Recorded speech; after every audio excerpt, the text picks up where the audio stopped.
Այլ հարցեր, խնդրեմ Ազատություն։ Հովանեսյան, քանի որ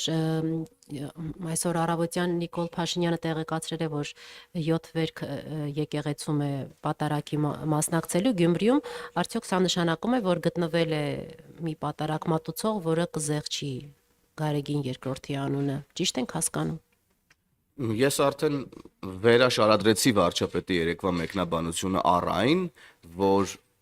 մեզ համար Կտրիչ Ներսիսյանը կաթողիկոս չէ։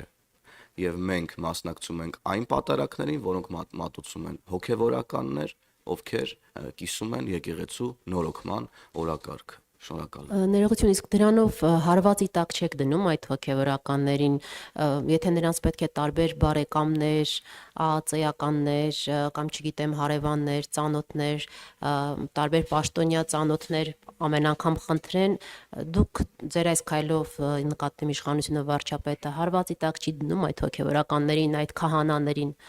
ովքեր գուցե նաև իրենց կամքին հակառակ են այդ բայց որոշմանը։ այսօր եկեղեցին է հարվածի տակ, քանի դեռ Կտրիչ Ներսիսյանը զբաղեցնում է կաթողիկոսի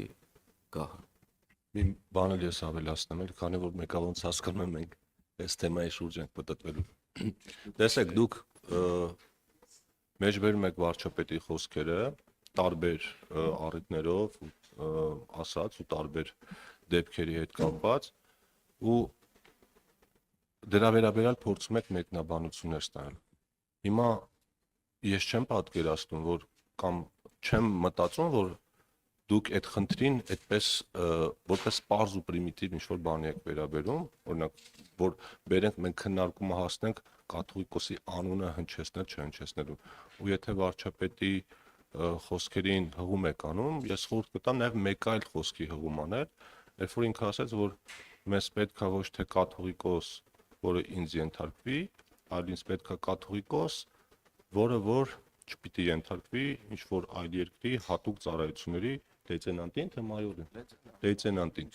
Այսինքն խնդիրը բազմաշերտ է ու դրա տակ շատ ավելի խորքային պատճառներ կան, եթե մենք բերենք այդ քննարկումը հասցնենք նրան թե կաթողիկոսի անունը տալ չտալու շուրջ այս ամբողջ դեբատը, այդ նշանակում է մենք ամբողջությամբ չենք պատկերացնում, թե մենք ինչ օրակարգուի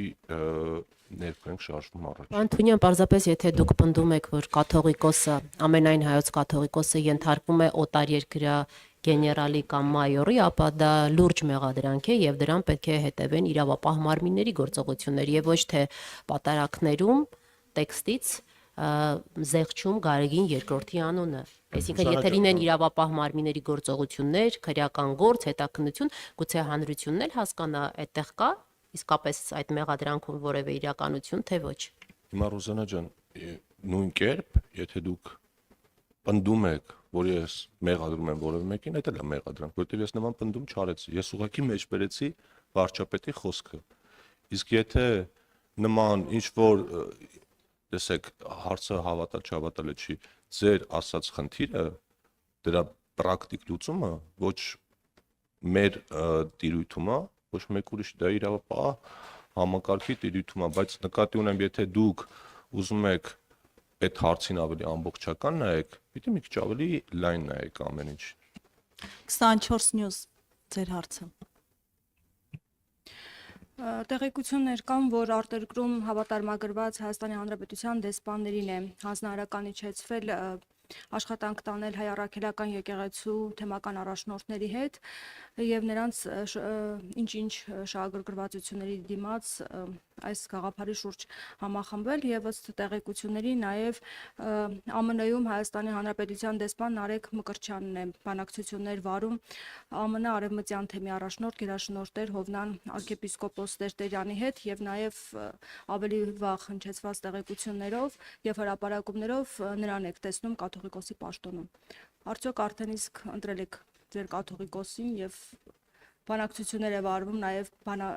դեսպանների հետ այս հարցում։ Ժողովուրդ ջան, ոնց որ թե մենք չենք ընկալում ինչ օրակարգի շուրջ ենք համախմբվել։ Նախ ես զարմանում եմ, թե ինչու եք դուք զարմանում, որ պետական ինստիտուտները շփվում են հայ առաքելական եկեղեցու կառույցների հետ։ Այսինքն ինչ։ Որտեղ այստեղ ներողություն, որտեղ այստեղ բանակցություններ են վարում, որ բանակցությունը ո՞րն է, ինչ բանակցություն։ Մենք կա Հայաստանի Հանրապետություն, կա Հայաստանի Հանրապետության պետական ինստիտուտներ, կա Հայ առաքելական եկեղեցի, ինչ բանակցություն։ Հայ առաքելական եկեղեցին զավթված է Կտրիչ Ներսիսյանի եւ նրա խմբակի կողմից, որոնք խախտել են կուսակրոնության ուխտը, կաթողիկոս է դարձել 1999 թվականի հոկտեմբերի 27-ին։ Եվ դրանից հետո եկեղեցական կարգերին համապատասխան որևէ հարաբերություն ես չեմ կարծում, որ հիմա կա եկեղեցու բարձրաստիճան դիրքերում, այլ ավելի շատ մաֆիոզ տրամաբանությամբ։ Եվ շատ նորմալ է, որ եկեղեցու նորոգման օրակարգի շուրջ պետք է ուրեմն համախմբվեն իրապես եկեղեցու կողքին եւ հայ առաքելական եկեղեցու իրական հետևորդները, եկեղեցու կողքին կանգնած եւ հայ առաքելական եկեղեցու իրական հետևորդները։ Առաջին հերթին բնականաբար հոգեվորականները, առաջին հերթին բնականաբար եպիսկոպոսները, առաջին հերթին բնականաբար թեմերի առաջնորդները աշխարհի ամենատարբեր ծայրերից։ Սա եկեղեցու նորոգման օրակարգ է եւ պետք չի զարմանալ, որ պետական ինստիտուտները շփվում են հայ առաքելական եկեղեցու հետ։ Հայաստանի պետական ինստիտուտները, սա չափազանց կարևոր շեշտադրում է։ Հայաստանի պետական, դուք եք զարմանում, որ Հայաստանի պետական ինստիտուտները շփվում են հայ առաքելական եկեղեցու կառույցների հետ։ Բա որ երկրի պետական ինստիտուտները պետքա շփվեին։ Շատ նորմալ է ամեն ինչ։ Մենք առաջ ենք շարժվում եկեղեցու նորոգման օրակարգով եւ ուրեմն հոգեվոր իշխանությունը վերադառնալու է ժողովրդին։ Դուք նորմալ եք համարում, որ ճնշումներ գործադրվեն հոգեվորականների ճնշումներ որևէ մեկի նկատմամբ մենք չենք մենք այդտեղ չենք երկխոսում, ներողություն։ Բայց ես իհարկե չեմ ավարտել եք ձեր հարցը, ես պատասխանում եմ։ Խնդրում եմ ձեր հարցն ավարտեք։ Որևէ ճնշում հոգեվորականների նկատմամբ չկա եւ չի կարող լինել։ Իսկ արդեն ունեք կաթողիկոսի ձեր ձեզ տեխնացու։ պատասխանեմ, հետո կարձագանքեք բան։ Իսկ օրինակ դուք համարում եք, երբ որ էլի նույնպես բարձրաստիճան հոգեվորականներ իրենց տեսակետը արտահայտում են առանց որևէ վիրավորանքի եւ այլն տեղի ունեցող process-ների նկատմամբ, որոնք ի տարբերություն այն մյուս խմբի, օրինակ իշխանությանը չեն թիրախավորում, այդ մարդկանց երբ որ թիրախավորում են, այդ թվում նաև ձեր գործընկերները ամենավերջին բառերով, դա ճնշում համարում եք հոգեվարականների նկատմամբ եւ եկեղեցու դեմ արշավ դա համարում եք, թե չէ։ Խնդրում ուղիղ պատասխանեք։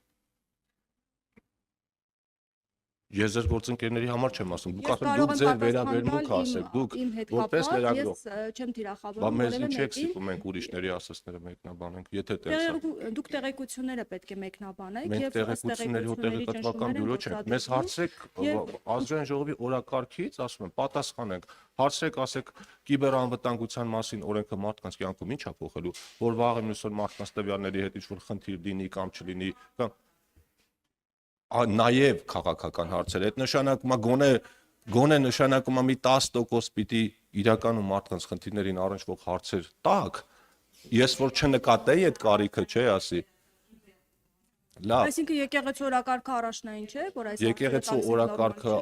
նույնպես կարևոր է, բայց ես կարծում եմ, որ մնացած խնդիրները մեր քաղաքացիների համար պակաս կարևոր չեն։ Բայց ճիշտ է, էլի պարոն Թունյանն ասում։ Սա խորհրդարանական ճեպազրույց է, այո, եկեղեցու օրակարգը, եկեղեցու նորոգման օրակարգը չափազանց կարևոր է, բայց եկեղեցու նորոգման օրակարգը ներողություն, բայց նախորդ քարորյանիստերի օրակարգում ընդգրկված չէր։ Դրա փոխարեն նախորդ քարորյանիստերում ընդգրկված էր օրինակ ժամկետային զինծառայության, ժամկետի կրճատումը պարոն Թունյան, որի մասին հարցեր այսօր մեզ չտվեցին, առողջապահության համընդհանուր հայտարարման Սա մեր վերջին այս տարվա վերջին ճեպազրույցն է, ես առիթից օգտվելով ուզում եմ մեր հայրենակիցներին տեղեկացնել, որ մենք վերջին քարորիայի ընթացքում ընդունել ենք Հայաստանի Հանրապետության 2026 թվականի պետական բյուջեի նախագիծը, ընդունել ենք մայր օրենքների մի մեծ փաթեթ, որը վերաբերում է թվային փոխակերպման ու կիբերանվտանգությանը, ընդունել ենք շատ մեծ չափով քննարկվող նախագիծ, որը վերաբերում է ժամկետային զինծառայության, այսինքն զինվորական ծառայության ժամկետի կրճատմանը եւ եւս երկու տասնյակ օրենսդրական նախաձեռնություններ, որոնք իրականում մարդկանց կյանքում շատ մեծ բան են փոխում։ Հիմա օրինակ ձեր կարծիքով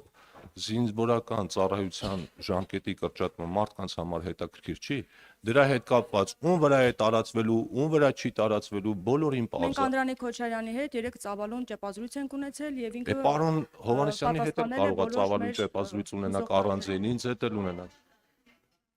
Ես ձեզ Այնուամենայնիվ իմ հարցը Ես ձեզ չպատասխան։ Հարգելի լրատվամիջոցներ, ստիպել մեր դուք ժամանակը ինչից սպառվեց արդեն։ Լավ որ բոլորիդ շնորհակալություն հետաքրքիր եւ բովանդակային հարցերի համար, սիրելի լրագրող։